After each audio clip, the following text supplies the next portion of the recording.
For 1,000 years, Rome was the power in the Western world, an absolute titan. At its height, the Roman Empire ruled over 70 million people across 3 whole continents.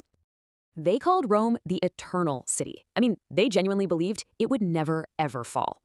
So how does a superpower like that just crumble? Let's get into one of history's greatest mysteries. Well, the first clues suggest the wounds were self-inflicted, starting with a major crisis.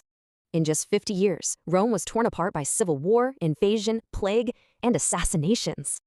See, the engine of Roman conquest just stalled. No new land meant no new money flowing in.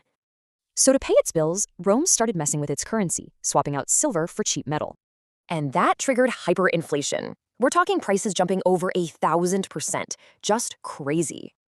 The solution to split the empire in two? It just made things worse, dividing a rich East from a poor West.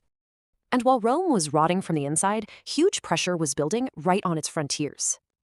You know, the barbarian invasions were really more of a refugee crisis. People were fleeing the Huns. So Rome tried to manage this by hiring refugees as allied soldiers, or foederati as they were called. But Rome treated its new allies horribly, so they revolted, even killing the emperor himself. This proved Rome was vulnerable. For the first time in 800 years, the Eternal City was plundered.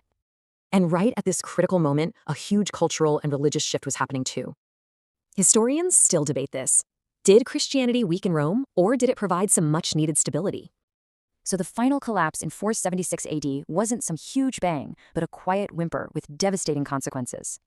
Western Europe just fell apart. Trade collapsed, cities shrank, and technology was lost for centuries.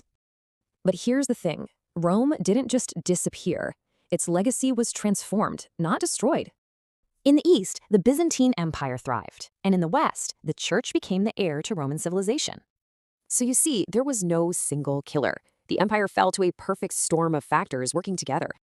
And this shows how its ideas shaped basically everything that came after it. Our laws, language, you name it.